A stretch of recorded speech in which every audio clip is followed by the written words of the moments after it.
I lay frozen in my childhood bedroom, my body locked in place, my mind screaming while my lungs barely worked. I couldn't move, I couldn't scream, I could only listen. Footsteps crossed the hallway, slow, deliberate. The door didn't close, it stayed slightly open. From the darkness outside, my sister whispered calm and steady, "Just make it look natural." A man I had never seen before stepped into the room. He leaned over me and checked my pulse. That was when I realized something far worse than death was happening, because whoever he wasn't there to save me. I lay frozen in my childhood bedroom, unable to move, unable to scream. My body heavy like it no longer belonged to me. I could hear everything. Footsteps in the hallway, slow, careful, intentional. The door didn't shut, it stayed slightly open. From the other side, my sister's voice whispered calm and controlled, "Just make it look natural." A man stepped into the room, a stranger. He leaned over my bed and checked my pulse like this was routine. That's when I understood the truth. This wasn't an accident, and whoever he was waiting for next wasn't me. It was family who needed me gone. My name is Rachel, I'm 37 years old, and for most of my life I learned how to disappear without leaving the room. I live in Virginia now, far from the house where I grew up. I work as a senior data analyst. It's a quiet job that rewards patience and precision. I like numbers because they don't care who you are, they don't play favorites. If something doesn't add up, the truth eventually shows itself. My family never worked that way. On the surface we look normal, a neat house in a quiet Pennsylvania town, family photos lining the hallway, holiday dinners that smelled like roasted turkey and burnt rolls. If you walked in once a year you'd think everything was fine. But inside that house there were roles, and mine was always the extra. My father, Richard, liked control more than conversation. He spoke in conclusions, not questions.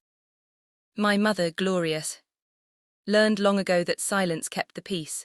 And my younger sister, Lena, she was the center of gravity. Loud, charming, always sure the room was watching her. Before I continue the story, please subscribe to the channel and tell me first, where did you hear this from? Write it in the comments, because what happens next most people won't believe. Growing up, I learned early that praise wasn't evenly distributed. If Lena did well, it was proof of good parenting. If I did well, it was luck or coincidence or quietly ignored. The only person who ever really saw me was my grandmother, Elena. She used to let me sit with her at the kitchen table long after everyone else left.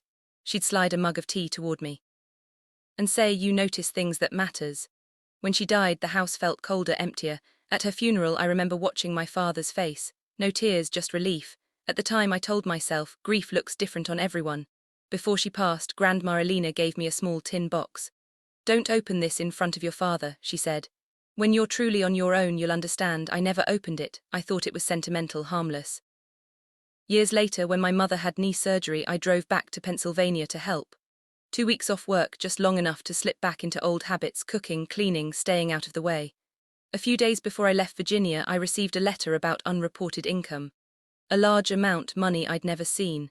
I brushed it off as a mistake. I wish I hadn't, because that letter wasn't an error. It was the first crack in something my family had been hiding for years. The first few days back in that house felt familiar in the worst way. I woke up early to make coffee, my mother barely touched. I helped her to the couch, changed her bandages, sorted her pills into neat little rows for the week. My father hovered in doorways, offering instructions instead of help. Lena stopped by twice, both times dressed like she was heading somewhere better. She took photos with Mom on the couch, arm draped just right, smile angled for the camera. Taking care of her, she posted. Then she was gone within 20 minutes. No one questioned it. They never did. By the fourth night, exhaustion sat deep in my bones.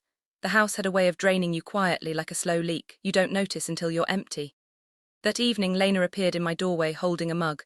"You've been doing a lot," she said, softer than I'd heard her sound in years. "This will help you sleep." The tea smelled faintly sweet. Chamomile, maybe, or something pretending to be. I hesitated just long enough to feel foolish for hesitating. She was my sister. This was my childhood home. I took the mug and drank it. Within half an hour, my legs went first. It wasn't dramatic, just a strange heaviness, like my body had decided it was done listening to me. I tried to stand and didn't make it past the edge of the bed. My arms followed, then my fingers. Panic surged, but my mouth wouldn't cooperate. I was awake, fully awake, trapped. Through the narrow opening of my door, I saw a sliver of hallway light. A shadow passed, then stopped. Lena's voice floated in low and controlled. "Just do what Dad asked." The door didn't open all the way, it stayed slightly ajar. Footsteps crossed the threshold. He moved carefully, like someone who didn't want to leave marks. I couldn't turn my head, but I felt the mattress dip beside me. 2 fingers pressed against my neck, checking my pulse. "She's still breathing," the man muttered. "This wasn't supposed to hit her this hard." My stomach dropped.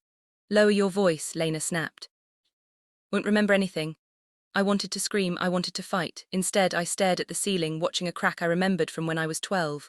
"Dad said this is the only way," Lena continued. "Once the hearing happens, it won't matter." Hearing. That word cut through the fog sharper than anything else. This wasn't about me resting, this wasn't concern. This was a plan. The man hesitated.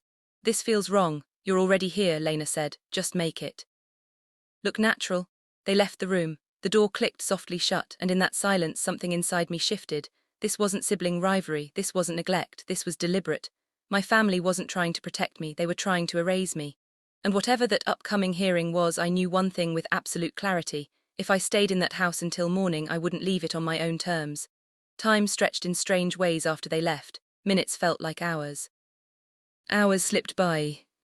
Without edges. The drug loosened its grip slowly, starting with my fingertips. A faint tingling, pins and needles. Pain I welcomed because it meant I was coming back. I kept my eyes closed. I slowed my breathing. I needed them to believe I was still gone. Sometime later, the door creaked again. Lighter footsteps this time. Lena's perfume reached me before her voice. She stood there longer than necessary, watching, waiting. "Still out," she murmured to herself. The door closed. When I was sure she was gone, I opened my eyes. The room was dim, lit by street light bleeding through old curtains. My body felt like it had been dragged across gravel, but I could move barely. That's when I saw it. On the floor beside my bed, half hidden near the nightstand, was a small white card. I slid off the mattress, my legs shaking, and picked it up with clumsy fingers. A name, a title, nothing else. A private investigator. My heart started racing again, this time with clarity instead of panic. Lena wasn't clever enough to bring a stranger into this. She followed instructions. She didn't design plans, someone else had. Before I could think further, I heard my father's voice echo down the hallway. Sharp, controlled, awake in a way that meant decisions had already been made. "Is it done?" he asked. A pause. "Good, the hearing soon. Keep her calm until then." Calm. My stomach turned. This wasn't about a night or a mistake. There was paperwork involved, timelines, a future where I didn't get to speak for myself. I waited until the house went quiet again. Getting dressed felt like moving underwater. Every sound felt too loud. Floorboards creaked like accusations. I slipped past my parents' room, past Lena's door, listening to her steady breathing on the other side. The front door opened with a soft click. Cold air hit my face. I didn't stop walking until I reached my car. I drove for 20 minutes before my hands stopped shaking enough to think. I pulled into a small roadside stop and sat there, engine off, breathing through the fog. Still clinging to my head, I took out the card and stared at it. Calling felt dangerous, not calling felt worse. The phone rang 3 times before someone answered. Groggy at first, then alert when I said my name. "You were in my room," I told him. "You checked my pulse." "Silence. You're awake," he said. "Finally, you're not supposed to be." I heard everything, I replied. "My sister, my father, the hearing." Another pause, heavier this time. "Then you need to listen," he said, "because what they're doing to you isn't a family issue. It's legal and it's already in motion." I closed my eyes. For years, I'd believed being invisible kept me safe. That night, I understood the truth. It made me the easiest target. And if I wanted my life back, I wasn't going to get it by staying quiet anymore. Marcus didn't sugarcoat anything. "What your father filed," he told me over coffee later that morning in Virginia, "is a guardianship petition. If it goes through, he controls your finances, your decisions. Even where you live." I stared at the steam rising from my mug. "On what grounds incapacity?" He said. "Financial irresponsibility, emotional instability." I almost laughed. Almost. For months, Marcus continued, he's been building a paper trail. Payments, bills, accounts opened and closed in your name. Money moved around to make it look like you were spiraling. "And my sister?" I asked. He hesitated. "She thinks she's protecting your parents. She believes you were taking money." "Your father showed her documents, forged ones." Something in my chest tightened. Not sympathy, not forgiveness, just clarity. Marcus slid a folder across the table. "There's more, but if we're going to stop this, we need a lawyer today." That's how Sandra Chen entered my life. She didn't waste time on comfort. She asked precise questions, took notes without looking up. When I told her about the night in my bedroom, her jaw tightened just enough to notice. "This isn't just financial abuse," she said. "It's coercive control, and the timing matters." "When is the hearing?" "Friday," I said. She checked her watch. "Then we work fast." That afternoon, back in my apartment, I finally opened the tin box my grandmother had given me. Inside was a folded document and a letter yellowed at the edges. Her handwriting was shaky but unmistakable. She wrote about my father filing false statements after her death, about money that was supposed to go to me, about her fear that he'd never stop if no one challenged him. Document underneath was her original will. Sandra read it twice, then she exhaled slowly. This changes everything. By Thursday night we had assembled the story my father never thought I'd be able to tell. Records showing the flow of money, proof the accounts tied back to him, a timeline that made his narrative collapse under its own weight. Friday morning I walked into the courthouse wearing a navy suit I'd owned for years, but never felt ready to wear. My father was already there, seated. Confidently, arm draped over the back of the chair like he owned the room. My mother sat beside him, hands folded, eyes down.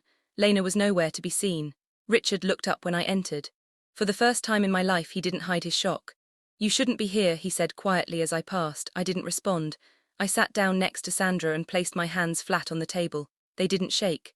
The hearing started the way he expected. His attorney spoke about concern, about family, a daughter who had lost her way. Documents were passed forward, carefully curated, selective. Then Sandra stood. She didn't raise her voice, she didn't rush. She pointed out the incorrect address listed as my residence, the missing notifications, the unusual timing of financial movements. She used the word misrepresentation, then manipulation, then fraud. The judge's expression changed. Sandra asked that the court review the original will, submit it into evidence. She explained how the funds my father claimed I had mishandled were never mine to begin with. Finally, she asked me to speak. I answered every question clearly. My job, my budget, my savings, my understanding of my own affairs. The evaluator looked confused.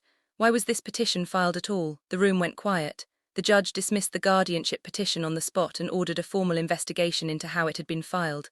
Richard stood up too quickly. "This is a misunderstanding. Sit down," the judge said. I watched something crumble in him then, not fear of consequences, fear of exposure.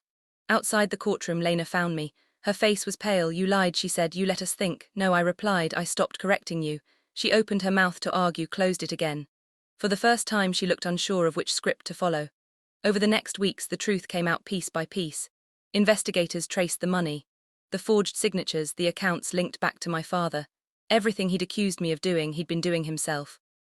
When the charges were filed, he didn't call me, he didn't apologize. He claimed I'd manipulated everyone against him. At his sentencing he spoke once. "My daughter is unstable," he said. "She's always been jealous." The judge listened, then responded calmly. "The evidence suggests otherwise." The sentence was handed down, a long one. Lena's case followed. The court acknowledged her role and her reliance on what she'd been told. She received probation and mandatory counseling. She approached me afterward, eyes red. I didn't know, she whispered. "I thought I was helping." "You didn't ask," I said. "That matters." She nodded like the weight of that truth had finally landed. As for my mother, she said nothing. She watched, and for once her silence wasn't protection, it was consequence. I stood alone outside the courthouse when it was over, the air sharp with winter. I expected to feel victorious. Instead, I felt steady. The doorway that night didn't end me, it revealed them. And for the first time I wasn't walking away invisible. The weeks after the hearing moved quietly, like the world was exhaling after holding its breath too long. The investigation unfolded exactly as the evidence said it would. My father's story unraveled on paper first, then in court. The money he claimed I'd mishandled was traced back to accounts he controlled. The forged signatures were confirmed. The pattern was impossible to ignore. The sentence came down on a grey morning long enough to make it clear this wasn't a misunderstanding or a family dispute. It was a crime. When they led him away, he never looked at me. Not once. I realized then he never really had. Lena's outcome was different. Probation, mandatory counseling, consequences without absolution. She stood outside the courthouse afterward, smaller, somehow stripped of the certainty she'd borrowed from him for years. She said she was sorry. I believed she meant it. That didn't mean things could go back to what they were. My mother moved out of the house she'd hidden inside for decades. Silence no longer protected her, it simply followed her somewhere else. I returned to Virginia and bought a small place near the water. Mornings were quiet, honest. I slept without locking my door out of fear. Justice didn't feel like triumph. It felt like finally standing on solid ground and knowing no one could pull it out from under me again. For a long time I believed staying quiet was the same as staying safe. I was wrong. Family doesn't get a free pass to control a race or silence you. Love isn't proven through obedience, and survival isn't selfish. If you've ever been made to feel unstable, ungrateful, or invisible just for protecting yourself, know this. You're not imagining it. If this story resonated with you, Share your thoughts in the comments and subscribe so you don't miss the next story where truth finally wins.